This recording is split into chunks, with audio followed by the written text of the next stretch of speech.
Alrighty guys, so today I'm going to talk to you a little bit about the difference between an indoor arrow and an outdoor arrow, and why you should have two different arrows for two different situations. So let's get into it. Now the first thing that you notice is the thickness. Let's get a closer look on that. So there you can see that the skinny arrow is nearly less than half the thickness of the fat arrow. Now let's go over a little bit about why we use a skinny arrow outdoors. Now outdoors we are faced with a few different things, and that is wind. Now wind plays a big part in your outdoor shooting, and that's one of the main reasons why you use a nice skinny arrow. So when it's flying through the air, it's not going to get much wind drag. So that's one of the main reasons why we use a skinny arrow, is just for the wind. Now another thing to help counter your wind is having a bit of a heavier point weight. So with this outdoor arrow, I'll go over the setup that I'm running. It is a pierce platinum kentic pierce platinum, which means it is the straightest version of the kentic pierce arrow. And at the front I'm running a 120 grain point with a 20 grain weight, which means I'm running a 140 grain point with one of the smallest vanes you can get. It is a Vein Tech F.A.C.T 1.75. So it's made for shooting the feeder, it's made for shooting 90 meters. And it's one of the smallest profiles. So the reason why I like using that too, because the bigger your vanes you get on your outdoor arrows, the less cast you get. And when you're shooting 90 meters, you want to be shooting as flat as possible. You don't want to be having to shoot at the top of the target because your scope doesn't go down far enough. So that's why you need to get your arrow traveling as far as it can with the least amount of cast. And what cast is the amount that it comes up and down. So if it comes up and down like that in the shot, it's got a lot of cast, but if it flies straight through the air to the target, it means it has no cast. So that's one of the main reasons why we use a super little vane with outdoor arrows, to keep the wind resistance down, because the bigger you have your vane, the more air it's going to catch during the air during its flight, and the more it's going to drop out into the ground. So that's why I like to use a really small vane with my outdoor arrows, and a mediumly heavy point with the front. So that means I'm getting more arrow direction and more correction with the tip than I am with the vanes. And a lot of people don't know that, but you can use your point just like your vanes. So your vanes will correct, just say your arrow's flying like this through the air, or wobbly over the shot, your vanes kick in and straighten it out. So it starts wobbly, and the vanes will kick in and pull it in straight. So that's the main point of your vanes, or your feathers, or your fletchers, is to counteract the bad shots where it's wobbling all over the place. So it's wobbling through the air, the vanes kick in and pull it straight. Now having a heavy point can do exactly the same thing. So now when it's wobbling through the air, the point's too heavy and the tail just wobbles, and then it'll eventually come straight. So you can use your point weight to level out your arrow during the flight, just the same way you can use your vanes. So that's why I like to use a heavy point with the little vanes. But this is it gets very tricky here, people, because if you have too much point weight to too much vanes, then this will just happen through the air. It'll never counteract. The vanes will never catch up with the point. And same if you have your too big of feathers with a light point weight, this will happen. Your point, or your back will be stable, and your point will be wobbling through the air like that.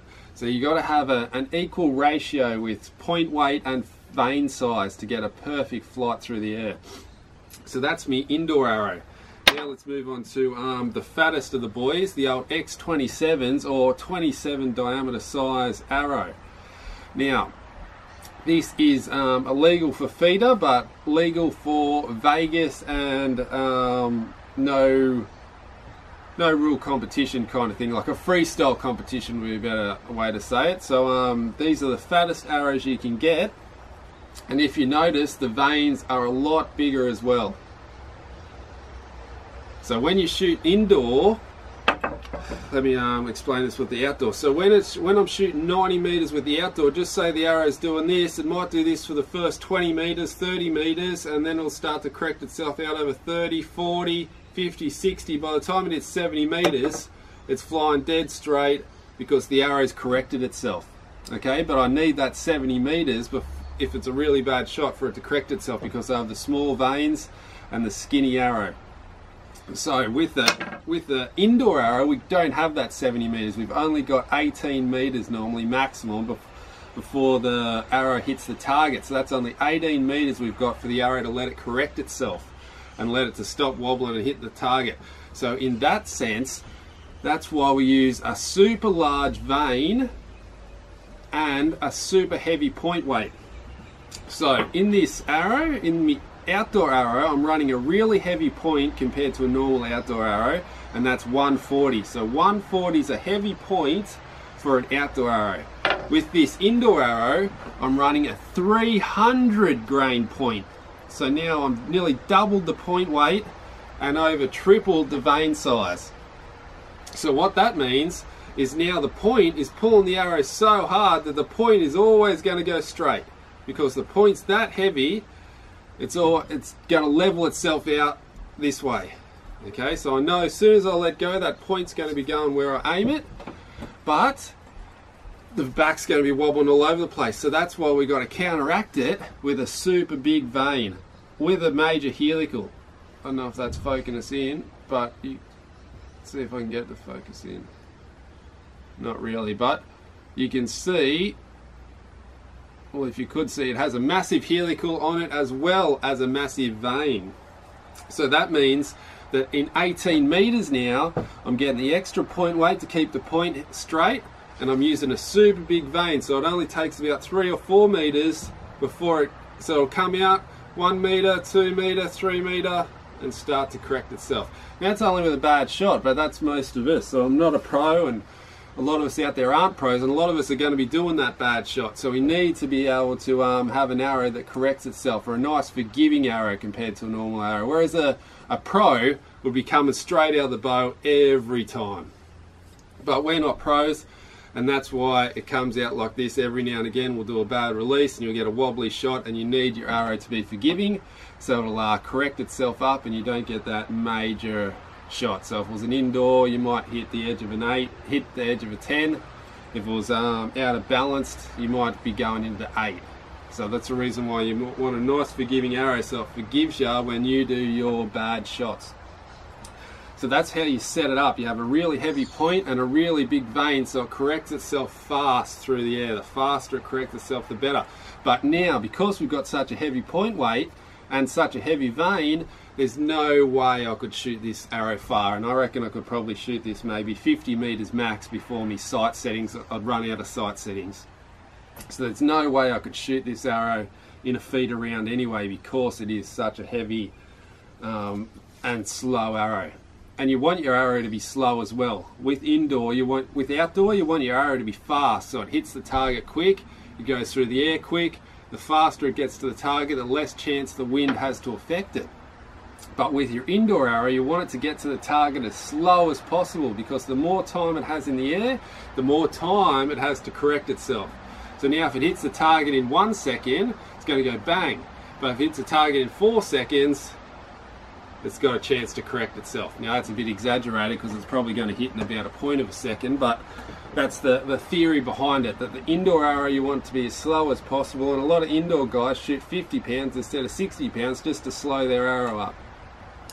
So that's a little bit about how to set up an arrow. Now the reason why we have the F.A.T arrows is to hit the lines. Now in archery, if you touch a line, you get the highest score on that line. So just say it's a 9-10 line. Of course you hit the line, you get the 10. So of course you get if you want to get the most maximum score you can, you want to be hitting as many lines as possible. You don't want to be in the 9, you want to be in the 9 touching the line, so you get the 10. And that's where the F.A.T arrows come in. So when I just get outside the 10, with my skinny arrow, my F.A.T arrow is going to touch the line. So that's the reason why we use a fatter diameter arrow on the indoors because it's a line breaker. Now you can use that on the outdoor as well, but it means it's going to get more wind. So even though you're hitting more lines on the outdoor, your arrow flight's a lot worse and you're going to be hitting bad lines compared to good lines. So that's why I use a skinny arrow and rather not just shoot a fat arrow chasing lines on the outdoor, because the wind will affect it too much and it won't be as accurate. So the next little thing is X is 27 diameter and 23 diameter. Now this is the maximum 27 in freestyle. Now if you're shooting a feeder round or a WA World Archery round, the maximum diameter arrow you can use is a 9.3 millimeter, which equals a 23 diameter shaft. This is an X27. So in this point I'm running a 220 grain with 6 FLP flex fletch vanes. So that's just they're pretty much identical in the theory behind the setup. It's just that one's legal in one competition and one's legal in another competition. So if you're going to shoot indoor feeder, you want to get a 23 diameter, but if you're shooting say a Vegas round, you want to get your 27 diameter arrow. So that's a little bit about what to choose. Now price wise, it's up to you, you know what I mean. They're probably going to be both around the same price range depending on how straight you get. The aluminium's always a little bit cheaper, but they're both pretty much the same. If you want to go for a carbon or an aluminium shaft, it's not too important with the indoor arrows. A lot of pros still use these aluminium X23s. Alright guys, so that's a little bit about the indoor arrow versus the outdoor arrow and the difference between the two. I think I've covered just about everything. Not much else I can think about. I don't plan these, I don't script them, I don't do anything, I just start rambling on. So if I forgot something, I don't know, so I might have to start writing scripts or something maybe, but I don't know. Let me know if you like just the random talk so I can have, because I think the way I do my videos is for the average person. See, I'm not the smartest, brightest cookie in the box, but I'm not the slowest either. So what I'm trying to get at is that I'm trying to give you